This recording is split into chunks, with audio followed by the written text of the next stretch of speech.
హనుమాన్ చాలీసా ప్రతిసారి వచ్చినప్పుడల్లా ఏదో ఒక టాపిక్ కానీ పండుగ లేకపోతే బయట సొసైటీలో ఏం జరుగుతుంది మన హిందువులకి అనే దాని నుంచి కానీ లేకపోతే సమరయోధుల గురించి కానీ లేకపోతే మన ధర్మయోధుల గురించి అని తెలుసుకుంటాం.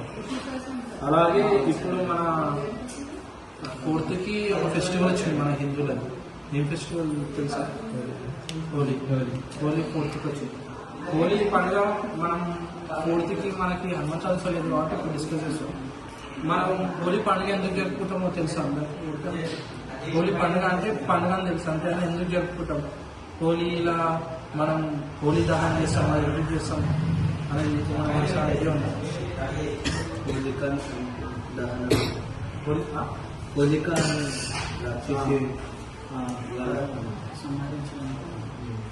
సంరక్షణ దహనం. ప్రహ్లాదుడు తెలుసు అనుకుంటే ప్రహ్లాదుడు, హిరణ్యకశ్యపుడు, లక్ష్మణస్వామి తెలుసు. అంటే వారి యొక్క భాగం అది ఏంటంటే మన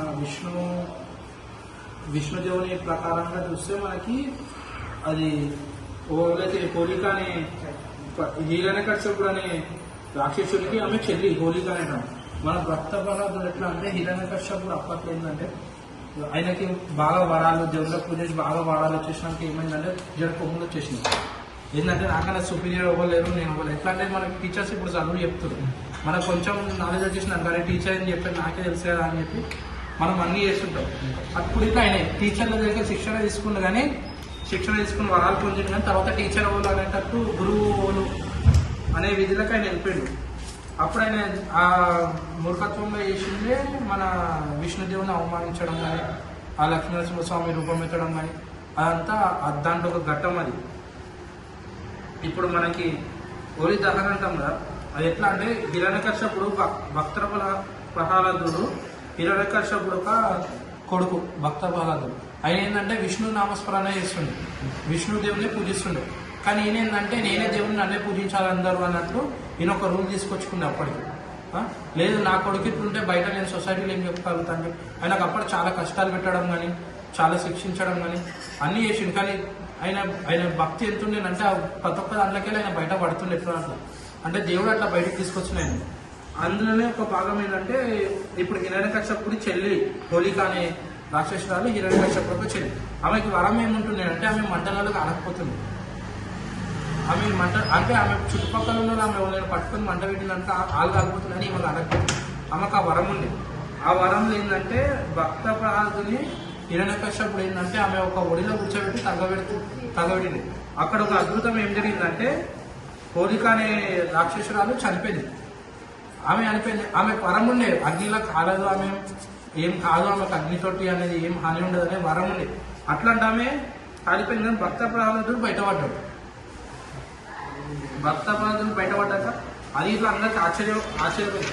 అందుకని మనం ఇక్కడ కామదహనం ఉంటాం కానీ హోలీ దహనం ఉంటాం నార్త్ సైడ్. భక్త ప్రహ్లాదుడి వాళ్ళు కొంచెం ఏంటంటే దానం ఏదైనా మధ్యలో మంటలు ఎక్కువ వస్తున్నప్పుడు భక్త ప్రహ్లాదుని బయటికి తీసుకొస్తారు. అక్కడ నార్త్ సైడ్ చాలా అంటే ఫేమస్ ఇట్లా చెడు. కానీ మనం ఇక్కడ చెడు కొంచెం కామదేవుడు అన్నట్టు మనం కాలుస్తాం పేరు అని కొంచెం ఏమంటే కాముంది. అయితే ఇంకా అది వారి యొక్క అది ఘట్టం ఏదో ఉందని చెప్పాలంటే. కానీ ఇప్పుడు హోలీ ఫెస్టివల్ అనేది మనం అందుకు సెలబ్రేట్ చేసుకుంటాం. ఎందుకంటే తర్వాత మనం ఆమె పడ్డాక తర్వాత దాని తర్వాత మనం ఇప్పుడు ప్రతి ఒక్క ఏదైనా ఇప్పుడు రాముడు రిటర్న్ వచ్చాక మనం ఒక ఉత్సవం జరుపుకుంటాం. అంటే రాముడు వనవాసంకి రిటర్న్ వచ్చాక దివాళీ ఉత్సవం జరుపుకుంటాం. అట్లనే ఆమె ఇక్కడ చనిపోయినాక ఇదంతా స్టోరీ అయిపోయినాక ఒక ఉత్సవం అనేది జరిగింది, అదే హోలీ పండుగ. హోలీ ఎట్లా అంటే రంగులు ఏంటిదంటే మన ఒక ఫీలింగ్స్కి గుర్తుంది. అంటే మన ఒంట్లోనే మన ఒక గుణాలకు గుర్తు. తెలుపు అంటే శాంతి అంటారు, ఎరుపు అంటే కోపం అంటారు. అట్లాంటి అంటే అవన్నీ ఒక చోటు కలిసిన ఒక కలర్ తయారవుతుంది. మనం ఇట్లా అంత అందరం ఒక చోటు కలిసి ఒక మనుషులకి తయారవుతుంది. ధర్మంలో మనం భక్తులు మనం ఎంత మంచి భక్తి చేస్తే అంత మంచిగా మనం ఉండగలుగుతాం అనేది ప్రతి ఒక్కరికి ప్రహ్లాదుడు. అంటే ఆయన భక్తి అయినా గురించి చెప్పాలంటే చాలా సొంత తండ్రి అయిన చిత్రహింసలు పెట్టినా ఏం చేసినా అని ఆయనకి ఏం అనిపించలేదు. ఆయన అప్పటికి హెచ్చరిస్తూనే ఉన్నాడు, లేదు విష్ణువే గొప్ప, మీరు అట్లా అంటున్నారు, మీకు బోధించింది ఇట్లా తానే, మీరు దేవుళ్ళ కన్నా గొప్ప ఏం కాదు అన్నట్టు ఆయన ఇట్లా ఒక కాన్వర్జేషన్ అనేది వాళ్ళ ఫాదర్ మధ్య ఆయన మధ్య చాలా జరుగుతుంది. తర్వాత ఇప్పుడు మనకి అక్కడికి మనం హోలీ అనేది దానికి సెలబ్రేట్ చేస్తాం. ఇంకోటి ప్రకారం అట్లా పుణ్యతిథి అంటే వారు చనిపోయిన రోజులో అర్థం. పుణ్యతిథి వచ్చింది. వీర్ సావర్కర్ తెలుసా? ఓకేనా, వీర్ సావర్కర్ ఫ్రీడమ్ ఫైటర్. వారి పూర్తి పేరు వచ్చేసి వినాయక్ దామోదర్ సావర్కర్ గారు. వారి పుణ్యతిథి వచ్చింది ఆ రోజు. వారు జన్మించింది ఎప్పుడు అంటే 28 మే 1883. వారు మరణించింది ఎప్పుడు అంటే 1966 ఫిబ్రవరి 26 రోజు మరణించింది. వారి యొక్క చరిత్ర గురించి చెప్పాలంటే వారు స్వాతంత్ర యోధులు ఉండేవారు. వారు బ్రిటిష్ అంటే సమరం అంటే వారి యుద్ధం ఎట్లుంటుంది అంటే ఇప్పుడు నార్మల్గా మనం ఇప్పుడు యుద్ధం అంటే ఏంటి, రాళ్ళు కొట్టాలి, రప్పలు కొట్టాలి. ఫ్రీడమ్ అంటే అప్పట్లో కొంతమంది మూర్ఖులు వల్ల వచ్చిందని అంటారు ఫ్రీడమ్, కానీ వారి వల్ల రాకుండా చాలా మంది వల్ల వచ్చింది. అందులో వీరిలో ఒకరు ఎట్లా అంటే వారు ఒక రైటర్, అంటే వాళ్ళు నోవెల్స్ కానీ లేకపోతే పత్రికలలో రాయడం కానీ చేస్తుండే. వీరి యొక్క రాతతోటి చాలా మంది స్వాతంత్రంలో ఇట్లా పాల్గొనడం జరిగింది. వీరి యొక్క రాయడం, వారి యొక్క వార్డ్స్ వల్ల ఏమంటారు, వీరి యొక్క ఉద్దేశం ఏంటిదంటే ఇప్పుడు ప్రతి ఒక్క వ్యక్తి వెళ్ళి మనం పోరాటం అనేది చేయలేం. ప్రతి ఒక్క రాయగలిసిన వ్యక్తి రాయించింది అనుకో, కరెక్ట్ విధానంగా రాస్తే కానీ దానికి మనం అది ఇట్లా ఒక పాట అవుతుంది, మన స్వాతంత్రంలో అది ఇట్లా ఒక భాగం అవుతుంది అనేదే వారి యొక్క అది. ఇంకోటి ఏంటంటే వారికి అప్పటి బ్రిటిష్ కాలంలో వారికి ఒక జైలు శిక్ష పడ్డది. అంటే వారి మీద ఒక జైలు శిక్ష పడ్డది. అయితే మన అండోమాన్ నికోబార్ తెలుసా, మొత్తం సముద్రం ఉంటుంది, చుట్టుపక్కల మధ్యలో ఒక ఐలాండ్ ఉంటుంది కాబట్టి అంటే ఎటు పోలేము మనం.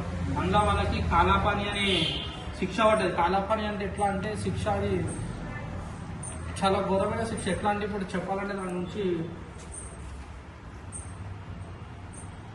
ఆ శిక్షలో డార్క్ రూమ్లో అంటే ఇప్పుడు మన రూమ్ ఎంత ఉంది అంటే ఇప్పుడు నార్మల్ ఇప్పుడు మనం చూస్తాం ఇప్పుడు ఆ కబోర్డ్స్ ఉన్నాయా, ఆ కబోర్డ్స్ అంతా రూమ్ ఉంటున్నాయి మొత్తం అందులోనే. తినడం కానీ మిగతా ఏం కార్యక్రమం ఉన్నా ఫ్రెష్ అవ్వడం కానీ ఏదైనా అందులోనే. వర్షాకాలంలో ఇంకా ఘోరంగా ఉంటుంది, ఎందుకంటే పక్కన మొత్తం సముద్రమే, నీళ్ళు వచ్చేస్తుండే. ఇంకోటి ఏంటిదంటే అప్పట్లో ఇప్పుడు మనకి బియ్యం పట్టేయాలంటే ఏం పట్టేయాలంటే మిక్సీలు ఉన్నాయి, లేకపోతే గ్రైండర్ షాప్స్ తోటే గ్రైండింగ్ పట్టిస్తారు. అప్పట్లో ఎట్లా మనం ఎద్దులను కట్టేసి ఎద్దులతోటి తిప్పిస్తుంది, మధ్యలో బియ్యం పోసి ముక్కలు పోసి ఎద్దులతో తిప్పిస్తుంది. అక్కడ ఎద్దుల మీద యూజ్ చేయకపోతున్నాయి వీళ్ళని. వారు అప్పటికనే వారు అప్పుడు ఇట్లా దేశం గురించి ఆలోచించడం మానలే. వాళ్ళు భారత్ మాతాకి జయ అంటుండేవారు. అప్పటికి ఆ జైలు నేను భారత్ మాతాకి జయ అంటుండే, నా భారత మాత నాకు భారతానికి స్వాతంత్రం రావాలని కోరుకుంటుండేవాళ్ళు. ఎండలో కూర్చొని బండరాలను కొట్టాలి, బండరాలను పలగొట్టాలి ఎండలో కూర్చొని. మళ్ళీ ఆ బండరాలను పలగొట్టగానే పోయి మళ్ళీ చెప్పిన ఎద్దును కట్టేసి అది చేస్తున్నాను. దాంట్లో మళ్ళీ ఇంకా చీకటి గదిలు వేస్తుండే,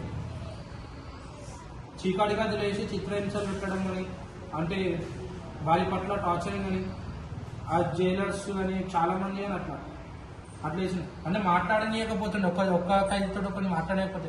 అందరి సందర్భంలో ఏంటంటే వారి యొక్క తోబుట్టు, వారి యొక్క అన్న ఇట్లా ఆ జైల్లోనే శిక్షకి ఉండే. దాని తర్వాత వారి యొక్క రైటింగ్ అంటే వారి యొక్క లేఖలతో కానీ దాంతో కానీ వారు జైలు ఉన్నాక ఇట్లా గోడల మీద రాయడం. గోడల మీద అప్పుడు మన దగ్గర పెన్ను ఉండకపోతుంది, గోర్లతో రాస్తుండే. గోర్లతోటి కానీ రాయి దొరికితే రాయి కానీ, లేకపోతే గోరు ఉంటే గోర్ల మీద దిద్దుతుండే. ఆ గోడల మీద దిద్ది రాయడం కానీ అది కానీ. ఎంత కష్టం ఉన్నా మన ధర్మం కోసం మనం పోరాడాలి. కరెక్ట్ అది. కానీ ఇప్పుడు మనం హోలీ పండుగకి మనం చేసేదంటే చెడుని ఎప్పుడైనా దహించవేయాలి. మనం లోపల ఉన్న చెడు ఉద్దేశాలను, చెడు బుద్ధులను ఏదైనా హోలీలో మనం దహించవేయాలంటారు. అది దహించేసేయాలి. ఆ టైంలో మనం ఇంట్లోకి తీసుకెళ్ళి ఇట్లా పాత వస్తువులు ఇవన్నీ అని దహించడానికి పాత వస్తువులు ఇవి ఉంటారు కదా, ఆ పాత వస్తువులతో పాటు మనం లోపల ఉన్న చెడు ఆలోచనలు కానీ, చెడు బుద్ధులను కానీ, లేకపోతే చెడు హ్యాబిట్స్ని కానీ. ఈ మధ్యలో చాలామంది పిల్లలు సిగరెట్ అనుకుంటా, గంజా అనుకుంటా, డ్రగ్స్ అనుకుంటా, ఆల్కహాల్ అనుకుంటా, బాంగ్ అనుకుంటా, హోలీ పండుగ. ఇప్పుడు మనం హోలీ పండుగ కింద చూసుకుంటే పూర్వం అది భక్తికి ప్రతీకంగా వేసుకుంటే హోలీ పండుగ అందరం. కానీ ఇప్పుడు ఏమైపోయింది, తాగాలి, ఈవెంట్లకు పోవాలి, ఈవెంట్లకు పోవాలి, తాగాలి, మంచిగా నషాలు ఉండాలి, అమ్మాయి పక్కన వస్తే మూసేసేయాలి కలర్ ఎట్లయినా. అంటే ఇప్పుడు జరుగుతుంది సమాజంలో. ఇప్పుడు మనం నార్త్ సైడ్ చూసుకుంటే చాలా మంది బట్టలు చెప్పేసుకోవడం కానీ, మూకి నల్లగా పడేసి ఆడడం కానీ, ఆల్కహాల్ అనేది తీసుకొని ఇంకా ఏమో అంటే నషాలు ఉండడం కానీ చాలా మటుకి అదే మొత్తం. అంటే మనిషి పొద్దుగాల ఏ స్థితిలో లేస్తున్నా అనేది ఇట్లా తెలియకుండా వాడు ఒక అది అనేది ఉంటుంది, బిహేవియర్ అనేది వాడి యొక్క బిహేవియర్ అనేది అట్లా ఉంటుంది. అదే మనం నేర్చుకోవాల్సింది ఏంటంటే అది చెడుని ఎప్పుడైనా మన లోపల ఉన్న చెడు ఉద్దేశాలను, చెడు అలవాట్లని కానీ ఏదైనా దహించవేయాలి. పూరిలో హనుమంతుడు మనకు నేర్పించేది ధైర్యం, ఇంకా ఏమో ధర్మం పట్ల నిష్ఠ ఉందనుకో, నిష్ఠ ఉండాలని చెప్పి హనుమంతుడు మనకు నేర్పించాడు. వీర్ సావర్కర్జీ నేర్పించే దేశం పట్ల త్యాగం. అంటే వారి యొక్క అంటే అది అంటే నేను అంత క్లియర్గా చెప్పలేను, ఎందుకంటే వారి చరిత్ర చాలా పెద్దది. అంటే వారి త్యాగాలైన వారి చరిత్ర కానీ, వారికి పెళ్ళైనాక ఇట్లా వారు కొన్ని నెలలు ఇట్లా వారి యొక్క భార్యతోటి లేకుండేవారు. వారి యొక్క భార్యతోటి లేకుండే కొన్ని నెలలు. అంటే మనం ఇప్పుడు ఏమనుకుంటాం, అదే పెళ్ళి కాగానే బయటకు పోవాలి, మనం తిరగాలి, మనం ఉండాలి, ఫ్యామిలీ అడ్డం వస్తున్నారు. కానీ వారు అట్లా అనుకోకుండా స్వాతంత్రం గురించి అనేది ఆలోచించారు, దాని గురించి అనేది పోటీ పడ్డాడు. దాని ఇంతలో వారు వెళ్ళడం కానీ, దేశం గురించి వాళ్ళు ఆలోచించడం కానీ, ఇప్పుడు లేకపోతే జీవితం నాకు ఎప్పుడైనా ఉంటుంది అని ఆలోచించి దేశం గురించి ఆలోచించడం కానీ గొప్పవి. అలాంటి దాంట్లో గురించి ఉద్దేశం.